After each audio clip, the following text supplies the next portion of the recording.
Also, heute möchte ich wieder dieses Thema erklären. Das Thema geht es um B1-Zertifikat-Prüfung, khususnya untuk bagian leseverstehen. Jadi B1-Prüfung, sertifikat itu besteht aus ada 4 kemampuan yang akan dites: Leseverstehen, Hörverstehen, Schreiben und Sprechen. Leseverstehen ya, membaca, Hörverstehen, mendengar, Sprechen berbicara, Schreiben menulis. Hari ini kita coba membahas tentang Leseverstehen. Di ujian Leseverstehen itu, soalnya itu ada 30, terbagi atas 5, dan kita harus mengerjakannya itu dalam durasi 65 menit. Teil 1 itu ada 6 soal, Teil 2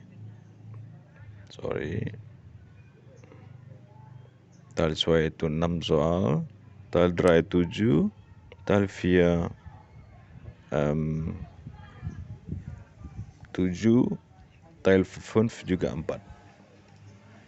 Kita masuk ke Teil 1 ya. Teil 1 ini selalu baca petunjuk ya. Lies den Text und die Aufgaben 1 bis 6. Jadi ada 6 soal, ada teks itu sebelah kirinya, dan selalu ada frage, pertanyaannya itu setelah teks ini. Jadi kita punya waktu 10 menit untuk mengerjakannya. Nah, contohnya Nummer 1 itu Anna entschuldigt sich für die Verspätung ihres Blogbeitrages. Entschuldigung ya, sorry. Die Verspätung artinya itu keterlambatan ihres Blogbeitrages. Oke, kalau di teks kita baca itu ada kata tut mir leid, dass ich mich erst heute wieder melde. Gestern bin ich leider nicht mehr zum Schreiben gekommen. Tut mir leid, sorry, dass ich mich erst heute wieder melde. Saya baru hari ini kasih kabar. Gestern bin ich leider nicht mehr zum Schreiben gekommen. Kemarin-kemarin tuh saya tidak menuliskan di blog saya ini. So, jadi di Frage, di soal itu ada Anna entschuldigt dan Verspätung. Entschuldigt, sorry. Jadi entschuldigt persamaannya dengan tut mir leid. Verspätung, keterlambatan, itu sama dengan ich mich erst heute wieder melde. Sorry, saya baru sekarang. Berarti kan dia terlambat itu. Jadi hati-hati, kita nggak akan temukan kata Verspätung di teks dan kata entschuldigt di teks.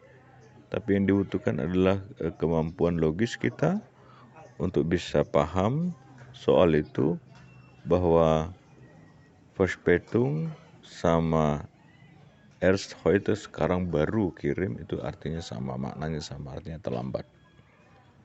Dan entschuldigt itu artinya sorry ya, minta maaf, sama dengan tut mir leid.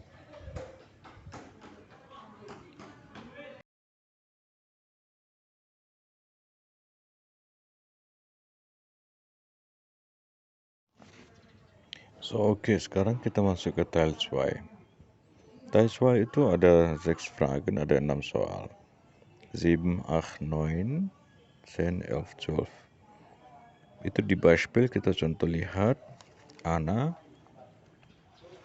am Projekt ya, nehmen Schulen gratis teil. Di proyek Schüler itu, sekolah itu berpartisipasi secara gratis ya. Itu maknanya. Sekarang kita coba baca di teks. 45 Romane, Krimis, Sachbücher und Comics in unterschiedlichen Schwierigkeitsgraden sollen dazu dienen, in einem Projekt Kinder Jugendliche zum Lesen zu bringen. Jedes Jahr werden ausgewählte neue erscheinen Bücher in 2 gleichen Rucksäcken aus dies bla bla bla. So sampai dia ketemu Schüler die Bücher frei benutzen. Frei benutzen. Frei bebas benutzen menggunakan.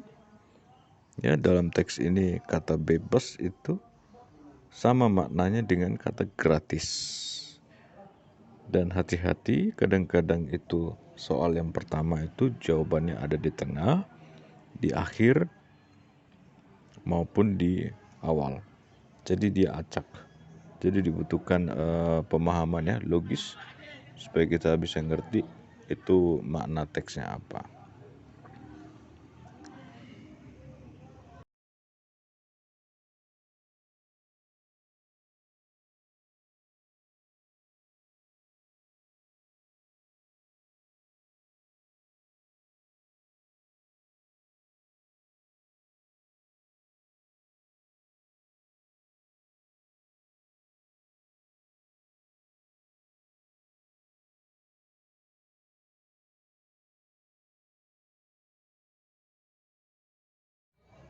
Next, Teil 3. Selalu baca kita petunjuknya ya.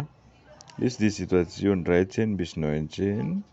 Baca situasi nomor 13 sampai nomor 19. Und die Anzeigen A bis jetzt aus verschiedenen deutschsprachigen Medien. Dan Anzeigen itu iklan ya, iklan dari A sampai J, A sampai J. Wähle, welche Anzeige passt zu welcher Situation. Tolong pilih ya, silakan pilih welche Anzeige, iklan yang mana pas zu einer Situation, yang cocok dengan situasinya. Du kannst jede Anzeige nur einmal verwenden. Jadi kamu hanya bisa menggunakan Anzeige, iklan itu hanya sekali. Die Anzeige aus dem Beispiel kannst du nicht mehr verwenden. Anzeige yang sudah digunakan sebagai contoh Beispiel itu nggak bisa dipakai lagi. Berarti kita harus pilih iklan yang lain, Anzeige yang lain. Für eine Situation gibt es keine passende Anzeige. Untuk satu situasi dari soal-soal ini ada Anzeige yang nggak cocok dengan situasinya. In diesem Fall schreibe 0. Ya, untuk itu kita nggak usah menulis Anzeige A, B, C, atau D, hanya tulis 0. Oke, di sini ada soalnya contoh. Carmen, 17 Jahren, möchte verschiedene Sportarten kennenlernen. Jadi Carmen ingin mengenal berbagai jenis Sportarten, berbagai jenis olahraga. Jawabannya itu Anzeige B, iklan B. Kenapa? Wir informieren über verschiedene Sportarten. Kami memberikan informasi tentang berbagai jenis Sportarten, berbagai jenis olahraga. Lalu, und du probierst sie gleich aus. Dan Anda bisa menggunakannya langsung gitu. Anda bisa melatihnya langsung. Deshalb, itu makanya jawaban untuk situasi Carmen itu Anzeige B. Oke, kita masuk ke Teil 4. Wie normalerweise seperti biasa ya. Kita baca petunjuknya. Lese di teks 20 bis 26. Baca teksnya dari nomor 20 sampai 26. Wähle, silakan pilih. Ist die Person für ein Verbot? Apakah orang-orang ini setuju dengan larangan von Handys an Schulen? Larangan handphone di sekolah. Oke, in einem Internetforum liest du Kommentare zur Benutzung von Mobiltelefonen an Schulen. So, komentar dari Sebastian, kita baca itu Beispiel. Ich gehe selber noch zur Schule und meiner Meinung nach ist es so. Solange die Handys leise gestellt sind und die Schüler sich daran halten, sie während der Stunden nicht zu benutzen, ist alles in Ordnung. Saya jarang ke sekolah dan menurut saya sepanjang handphone leise gestellt di silent und die Schüler sich daran halten dan siswa menjaganya, sie während der Stunden nicht zu benutzen dan tidak menggunakannya selama jam pelajaran. Itu oke-oke saja, itu komentar dari Sebastian. Nah, kalau kita kaitkan, apakah Sebastian ini setuju dengan larangan handphone di sekolah? Berarti dia tidak setuju. Jawabannya itu 9. Dia setuju dengan handphone di sekolah, tapi dia tidak setuju dengan larangan handphone di sekolah. Bedakan ya. Yang kita pilih itu yang kita cari. Kalau dia ya, berarti setuju dengan larangan membawa handphone ke sekolah. Sementara komentar si Sebastian, dia setuju kalau membawa handphone. Membawa handphone tapi ya di silent, tidak digunakan selama jam pelajaran, itu dia setuju.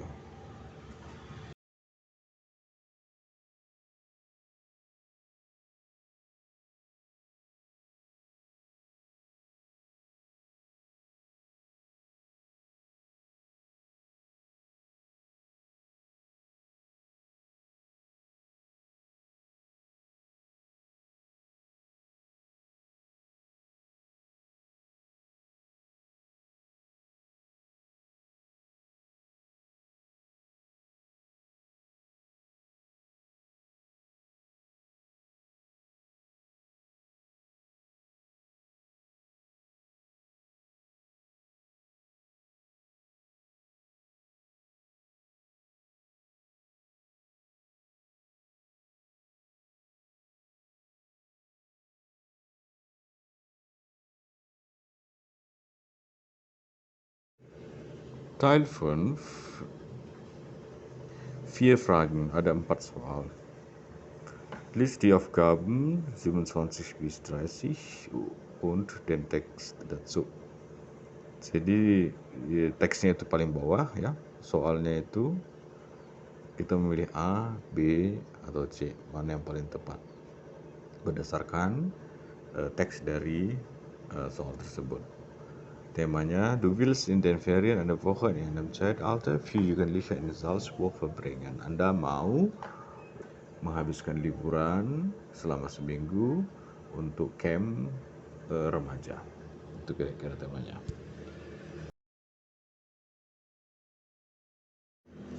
Kita masuk ke Antwortbogen, lembar jawaban. Diperhatikan ya, lembar jawaban itu kita cara menyilangnya itu memang betul-betul penuh, jangan kelewatan. Oke. Dan seperti Tildride tadi ya, itu ada khusus dia untuk 0. Jadi yang Anzeige, iklan yang gak ada dengan pas dengan situasinya itu kita silang 0. Jadi lembar jawaban itu ada, jangan kita menyilang jawabannya itu di lembar soal. Jadi di sini semua nanti ditulis Nachname, nama dan Vorname. Lalu kita silang A, B, C atau ya, nein, Teil 4 ya. Teil 5 itu A, B, C. Itu partnya bagian ini.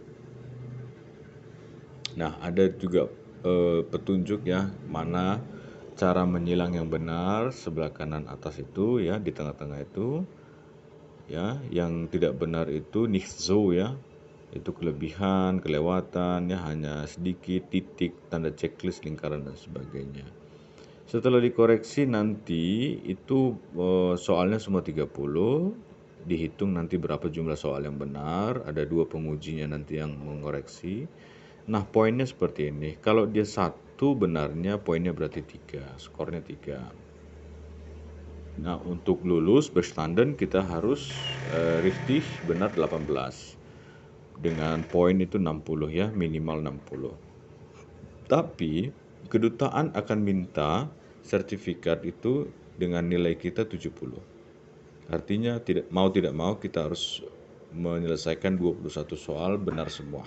Minimal itu. Supaya kita bisa dapat poin 70.